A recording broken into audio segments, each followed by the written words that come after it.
मागच्या रिटायरमेंटच्या व्हिडिओ नंतर खूप साऱ्या लोकांचे फोन आणि मेसेज आले आणि त्यांनी थोडक्यात रिटायरमेंट प्लॅनिंगची कॅल्क्युलेशन कशी असायला पाहिजे यावरती विचारणा झाली। तर मित्रांनो, आजच्या व्हिडिओमध्ये अगदी थोडक्यात फक्त एक उदाहरण घेऊन आपण समजून घेऊ की रिटायरमेंट प्लॅनिंग कसं असायला पाहिजे किंवा कसं केलं पाहिजे। प्रॉपर प्लॅनिंग साठी तर तुम्हाला समक्षात भेटायला हवं किंवा फोनवरती बोलायला हवं। तर आजच्या व्हिडिओमध्ये आपण समजून घेऊ रिटायरमेंट प्लॅनिंगची कॅल्क्युलेशन। साधारणतः आज जर कधी तुमचा खर्च 25,000 रुपये असेल, 6% महागाई इन्फ्लेशन पकडलं आपण, तर 20 वर्षानंतर तो खर्च होईल 80,000 रुपये महिन्याला। आता 80,000 रुपये महिन्याला म्हणजे वर्षाकाठी झाले साधारणतः 9,62,000 रुपये। आता जर तुम्हाला 9,62,000 रुपये वर्षाला पाहिजे असेल किंवा 80,000 रुपये महिन्याला पाहिजे असेल तर तुमच्याकडे किती रक्कम असायला हवी? तर ती रक्कम येते 2 कोटी रुपये। जर व्याजाचे दर 5% 20 वर्षांतर राहिले तर। व्याजाचे दर जर कमी झाले तर कदाचित तुम्हाला हे पैसे तेवढे पुरणार नाहीत। प्लॅनिंग करताना नेहमी लक्षात ठेवायचं, कमीत कमी 25-30 वर्ष तुम्हाला ते पैसे पुरले पाहिजे रिटायरमेंट नंतर, कारण आपली तेवढी लाईफ एक्सपेक्टन्सी असते। आता जर तुम्ही 2 कोटीचं टार्गेट ठेवलंय की 2 कोटी रुपये रिटायरमेंट मध्ये पाहिजे, तर तुम्हाला कितीची SIP करावी लागेल?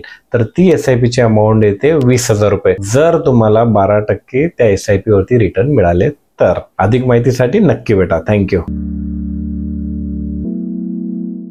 Mutual fund investments are subject to market risks. Read all scheme related documents carefully.